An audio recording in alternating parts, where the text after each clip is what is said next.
Hello everyone. On this video, I'm going to be showing you how to set up SQL database using Microsoft Azure. First step is we got to go to Azure, azure.microsoft.com, and make sure you're already signed up.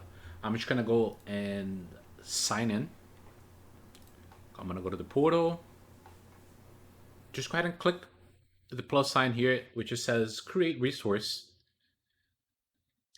And then down here, you click on the SQL database, you click create. I already have my subscription. I'm just gonna do a test site database. I'm gonna name it this test database. Okay, and a server. I don't have a server on my drop-down list. I'm gonna go ahead and create a new server. This test server, it's gonna be the name. DB.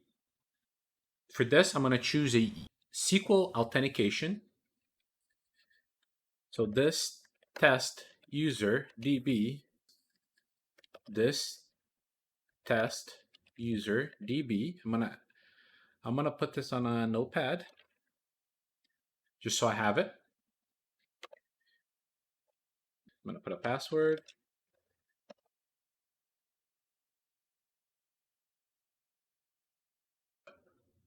Oops, cancel. All right, let's go ahead and click OK. I'm gonna copy the server name just in case here. If I go ahead and click OK. All right, we're not saving this. Pick this. Everything else should be set to default. We don't have to worry about it for now. Let's go ahead and review and create. All right, and let's go ahead and create. All right, let's give it a second here. It's creating, it's initializing it. So as you guys can see, it's doing something right now. You see here, let's give it a second. So it looks like it's done. Let's go ahead and click at the bottom here, go to resource. That's what it looks like. This is all your information. So now for the next step for testing it, make sure it works. I'm gonna use SQL Server Management Studio. All right, I'm gonna open up SQL Server Management Studio, which is here. All right, let's close it. I'm gonna open it up again. Here we go. I'm gonna copy this. This is my server name. So this is my server name here. And instead of using Windows authentication, I'm gonna use SQL Server authentication. So I'm gonna grab my user here and go ahead and click connect. All right, so your IP client does not have access to the server. Sign in to Azure account to create a new firewall rule to. All right, so I'll go ahead and click sign in. Give it a second. All right, I'm gonna go ahead and add my information, my IP, and click OK. All right, there we go. So it looks like it's all good to go. I do have a database here. I already set this database here.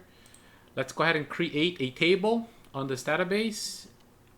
Oh, oops, I gotta go here, tables, expand the tables. Give it a second here. Right click on the tables, new tables. Let's create a table called users. It doesn't really matter what you call it. It's just for testing. It's gonna be ID, and it's gonna be an int, not null, and name, and var 50. And let's go ahead and save it and call it users. Save it. So let's go ahead and do a refresh here. See if we see that table on the list. And let's go ahead and expand it. And there it is. Let's go ahead and add a user here just so you guys see that it works.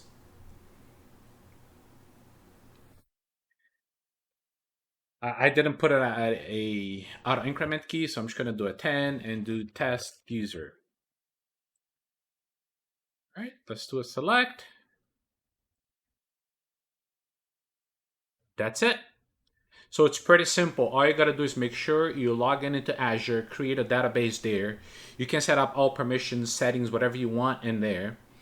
And then for this example, I use SQL Server Management Studio to show you that I could actually access that database using SQL Server. So if you're using Visual Studio 2019, or if you're using any other application, you can just use a connection string in order to pull data from this table.